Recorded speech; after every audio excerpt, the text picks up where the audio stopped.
Hello again, this is Robert Veach here.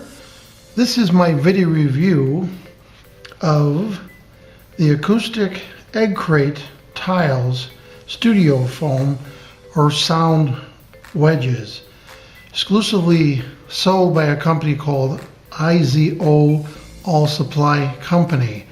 It's approximately 12 square feet you get, and I'm going to show you how it is shipped. They're all interlocking.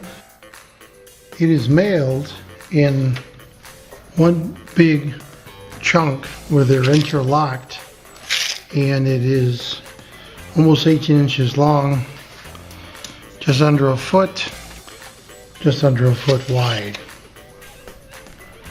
And this is a 12 pack, 2.5 inches deep, and it's supposed to be 12 by 12, but it actually is about 11 3/4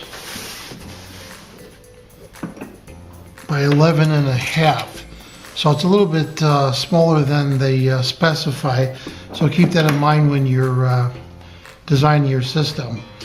Now this has a noise reduction coefficient, an NRC of 0.68. It's a medium density foam, and it reduces standing waves and flutter echoes, and it's made in the USA. And as I mentioned, it's a 12 pack, so you get 12 of these, and it's very reasonably priced for a medium density foam. Now I'm going to be using this in my upstairs cabinet that I have my PC and a subwoofer.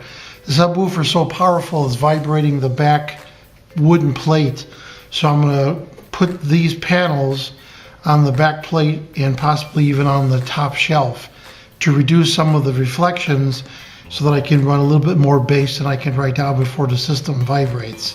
And then I'll recalibrate it for whatever frequency effects this has, this Eggcrate foam. To give you an idea of the weight of the foam, I have a zeroed out scale, and I'm going to put one of the pieces of the foam on here, balance it on there. And it's showing me 2.45 ounces. You can't see, it's 2.45 ounces on the display. Gives you an idea of the density of the foam.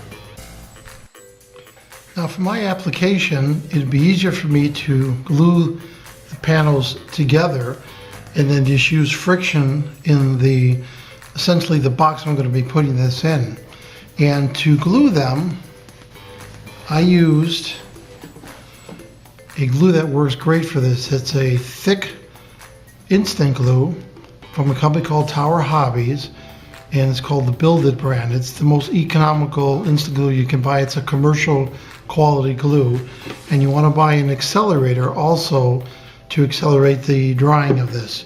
When you do the gluing, make sure you just put it on the 1/2 inch, 3/4 of an inch along the edge, and not on the part, because they're not going to line up. And make sure you put it on the sides that are the same, because there's a difference. One is under 12 and one's 11 1/2. So line it up that way. And then once you do that, you can put a little extra glue right down the center and put the accelerator on there.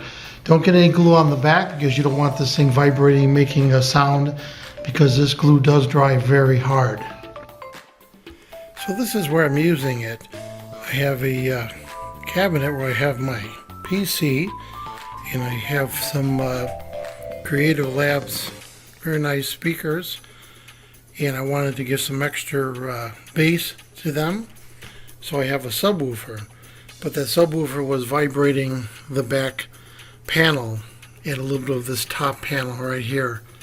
So after gluing the foam, measuring, it goes on the top even with the edge of the subwoofer, and then on the back.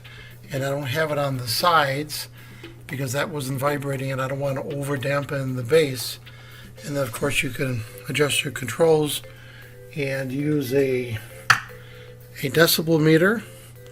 And then there's audio files and video files on YouTube that have 20 to 20,000 hertz sine waves, so that you could adjust this to be pretty flat. So the foam worked out great, and I'm going to show you how it sounds.